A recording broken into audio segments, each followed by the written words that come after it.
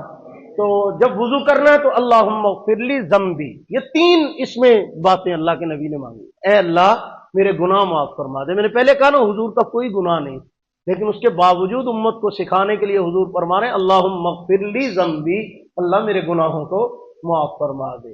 اور ووسع لی فی داری، میرے گھر میں کشادگی پیدا کر، وسعت پیدا فرما دے، میرے گھر کو بڑا کر دے، مجھے بڑا گھر عطا فرما. اور وبارک لی فی رزقی، جو کچھ آپ مجھے دے رہے ہیں، روٹی چھوٹی کی بات نہیں ہو رہی، صرف جو کچھ آپ نے دیا، جوانی ہے، رزق ہے، صحت ہے، مال ہے، اولاد ہے، آل ہے، گھر ہے، دکان ہے، گاڑی ہے، کاروبار ہے، نعمت ہے، عقل ہے، علم ہے، فہم ہے، سوچ ہے، یہ جو کچھ بھی ہے، آنکھوں میں بصارت ہے، سماعت ہے، بولنا ہے، جو کچھ اللہ مجھے آپ نے دیا ہے، یا اللہ اس میں برکت پیدا فرما. یہ برکت کی دعا. کتنی بڑی 3 بڑی بڑی چیزیں جو ٹارگٹ ہے انسان کی زندگی کا. ساری زندگی گزر جاتی ہے گھر بنانے کے خواب دیکھتے اور گھر گھر گھر سوچتے ہوئے. تو اللہ کے نبی صلی اللہ علیہ وسلم وضو میں یہ دعا مانگا کرتے تھے. تو اللہ کے نبی صلی اللہ علیہ وسلم کے کتنے سارے گھر تھے بلا. پوری سورۃ الحجرات پڑھیں کسی دن، آپ کو پتہ چلے سارے حجرے حضور کے ہیں جو مسجد نبوی کے ساتھ ساتھ تھے نا، حضور کے ازواج مطہرات کے گھر. تو اللہم اغفر لی ذنبی ووسع لی فی داری وبارک لی فی رزقی، یا اللہ میرے رزق میں بھی برکت عطا فرما. یہ دعا بار بار پڑھتے. اور اس کے بعد جب وضو کمپلیٹ ہو جاتا، مکمل ہو جاتا، تو آپ آسمان کی طرف چہرہ اٹھاتے. یہاں پہ عام طور پہ ایک عمل ایسا کیا جاتا ہے جس کی کوئی سند نہیں ہے. ٹھیک ہے نا. بعض حضرات سنایا یا کہیں پڑھ بھی لیا تو چلو کئی کتابوں میں ہم نے بھی پڑھا ہے جی آسمان کی طرف انگلی بھی اٹھاتے ہیں اور چہرہ بھی اٹھاتے ہیں. یہ انگلی والی بات جو ہے نا کسی صحیح حدیث میں نہیں ہے. ٹھیک ہے نا بھائی. تو عمل وہی ہے جو اللہ کے نبی کی سنت ہے. چہرہ آسمان کی طرف اٹھانا کیا ہے؟ سنت ہے. وضو کے بعد چہرہ اٹھانا اشہد ان لا الہ الا اللہ وحدہ لا شریک لہ واشہد ان محمدا عبدہ ورسولہ. بڑے مبارک کلمات ہیں. حضور نے جنت میں داخلے کی خوشخبری سنائی ہے. ان کلمات کے پڑھنے پہ وضو کے بعد جو بندہ آسمان کی طرف چہرہ اٹھا کے پڑھتا ہے، اللہ اس کے لیے جنت کے دروازے کھولیں گے انشاءاللہ. تو یہ عمل جو بڑا مبارک عمل ہے. تو دوسرا کلمہ ہے، تو یہ آسان ہے، سب کو ہی آتا ہے ماشاءاللہ. نہ آتا ہو تو بندہ مسلمان کیسے ہوتا ہے؟ نہیں بھی آتا تو چلو تبلیغی جماعت والوں کے ہاتھ سے چڑھو گے تو یاد کرا ہی دیں گے آپ کو انشاءاللہ. تو اتنا عمل کرو گے نا انشاءاللہ. تو چہرہ آسمان کی طرف کر کے وضو کے بعد، اب ضروری نہیں کئی بندے ہوں آسمان لبن ٹور پینٹ، یہ بھی ایک مسئلہ ہے. آپ نے وضو کیا اور وضو ایسی جگہ پہ کیا، آپ نے مثال کے طور پہ واش روم میں وضو کیا، وہاں وہ لگا ہوا ہے بیسن. آپ باہر نکلے، گھر آپ کا سارا چھتا ہوا ہے. ہوں مولوی نے تو کیا سی آسمان وال ہوں یا تو گھروں باہر نکل جائے یا پھر چھت پہ جائے. وہ نہیں بھائی، اوپر منہ کرنا مقصود ہے بس. ہاں اب آسمان نہیں تلاش کرنے لگ جانا. یہ ساتھ ساتھ وضاحتیں اس لیے کرتا ہوں کہ آج کل دور یہ ایسا بڑا عجیب و غریب ہے کہ ہر کام میں سے نا وہ نکالتے ہیں کوئی نہ کوئی پہلو کے. مولوی جی تسی آسمان کیا سی ہوں ساڈے گھر سے چھت، میں واش روم جو نکلنا اٹیچ باتھ روم، میں گھروں نکلا تو بیگم نے کہنا پتہ نہیں وضو کر کے ہوں کتنا چل رہا ہے. تو یہ بھی ایک مسئلہ ہو گیا. تو اس لیے آپ چھت کی طرف چہرہ کر لیں، یہ آسمان کی طرف کرنے کے مترادف ہی. تو یہ جب عمل کریں گے تو اس پہ آپ کو برکتیں حاصل ہوں گی، فائدہ حاصل ہوگا انشاءاللہ. اچھا جی، اس کے بعد حضور علیہ السلام کا معمول مبارک یہ تھا، ذرا اسپیڈ سے آگے بتا دیتا ہوں مختصر. آپ نا تہجد کے وقت میں بیدار ہو کر باوضو ہو کر سورۃ آل عمران، سورہ آل عمران کا آخری رکوع پڑھا کرتے تھے۔ ان فی خلق السماوات والارض واختلاف الليل والنهار لآیات لأولی الالباب الذین یذکرون اللہ قیاما وقعودا وعلی جنوبہم ویتفکرون فی خلق السماوات والارض ربنا ما خلقت هذا باطلا سبحانك فقنا عذاب النار ربنا انك من تدخل النار فقد اخزيته وما للظالمين من انصار ربنا اننا سمعنا مناديا ينادي للايمان ان آمنوا بربكم فآمنا ربنا فاغفر لنا ذنوبنا وكفر عنا سیئاتنا وتوفنا مع الابرار، آخر تک آپ یہ اس کو پڑھتے تو سارا رکوع پڑھتے تھے۔ اس میں دعائیں ہیں، مغفرت کی دعائیں، اللہ سے مناجات کی گئی ہیں، طلب کیا گیا، اللہ کی رحمت کا ذکر ہے، تو اس کو پڑھتے تھے۔ اللہ کے حبیب صلی اللہ علیہ وسلم ان دعاؤں کو مانگتے اور یہ رکوع پڑھتے۔ اس کے بعد آپ صلی اللہ علیہ وسلم تہجد پڑھا کرتے تھے، بعض دفعہ 4 رکعت، کبھی 6، کبھی 8، کبھی 12 تک معمول تھا۔ تو تہجد کی نماز اس میں کثرت سے تلاوت کیا کرتے، کیونکہ قرآن مجید میں بھی حکم ہے کہ قرآن مجید کو تہجد کے وقت میں تلاوت کیا جائے، تو قرآن مجید کی تلاوت فرماتے۔ تہجد کے بعد، تہجد کے نوافل پڑھنے کے بعد حضور علیہ السلام رات کے جو عشاء کی آخری وتر ہوا کرتے تھے نا، وہ چھوڑا کرتے تھے، یہ آپ کا معمول مبارک تھا۔ بخاری شریف میں حدیث ہے، رحمت دو عالم صلی اللہ علیہ وسلم کی رات کی آخری نماز وتر ہوا کرتے تھے۔ آپ تہجد کے بعد کیا پڑھتے تھے؟ وتر پڑھا کرتے تھے، وتروں میں دعا پڑھتے تھے۔ آپ وتر پڑھنے کے بعد پھر آپ کیا کرتے؟ تھوڑا سا وقت بچتا اذان میں، آپ آ کے اپنے گھر والوں کے پاس لیٹ جاتے، ان کو اٹھاتے، بیدار کرتے۔ ہماری طرح نہیں، ہمیں تو اٹھاتے ہوئے ڈر بھی لگتا ہوتا ہے کئیوں کو، ہے نا، تو ماتا کہتے کیوں گالی نہ پہ جائے، یہ ہون ستی ہیں کہ ٹھا بھی چڑیا، نیند خراب کرتی ساری۔ یہاں تو عجیب ہی حالات ہیں، اللہ معاف فرمائے۔ ہمارے گھروں میں تو اللہ کا شکر ہے، ہمیں تو اٹھانا نہیں پڑتا، الٹا ہمیں ہی اٹھایا جاتا ہے، اٹھے اٹھائے لوگ مل جاتے ہیں۔ اللہ پاک ہمیں گھروں میں ایسا ماحول نصیب فرمائے جہاں گھر کی مستورات، جہاں کے مرد، گھر کے افراد بر وقت نماز کے لیے اٹھا کریں، بیدار ہوا کریں، نماز کا خیال کیا کریں، نماز کا لحاظ کریں، نماز کا انتظار کا ماحول ہو، نماز کی تیاری کا ماحول ہو، اس میں بڑی برکتیں اور خیریں ہوتی ہیں۔ تو حضور علیہ السلام خود بھی اٹھتے اور گھر والوں کو بھی اٹھاتے۔ یہ ہے معمولات نبوی کا اہم پوائنٹ یہاں پہ۔ خود سراپا نور بن جانے سے کب چلتا ہے کام؟ تو کو اس ظلمت کدے میں نور پھیلانا بھی ہے۔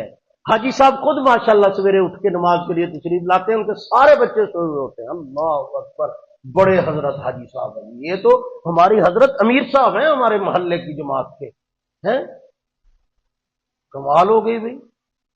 یہ فلانے حضرت علامہ صاحب ہیں، یہ فلانے حضرت ہیں، یہ فلانے گدی نشین ہیں، یہ فلاں حضرت صاحب ہیں۔ آپ کی حضرت صاحبی کو ہم کیا کریں کہ آپ جناب خود تو تشریف لے آئے تو پورا گھرانہ آرام فرما رہے ہیں، تسی فرض کفایہ ادا کرنا ہے۔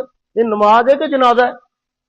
کیوں بھائی فجر کی نماز نماز جنازہ ہے کہ بھی سارے لوگ میں کلّا پڑھ رہے ہیں، السلام علیکم، تو ستے رہو، اٹھ جائے اپنے ٹائم سے۔ سکول جانے کے لیے اٹھاتے ہو، ٹو ٹائم ڈیوٹی کے لیے اٹھاتے ہو، چلو دکان نہیں کھولی، چھتی کر چھتی کر چھتی کر، سکول کے لیے چھتی کر، دکان کے لیے جلدی کر، فلانے کے لیے اٹھو، نماز کے لیے اٹھاتے ہوئے ڈر لگتا ہے، شرم آتی ہے۔ تو یہ شرم جہنم میں لے جانے والی شرم ہے، یہ بات اچھی طرح سے غور سے سن لیجیے۔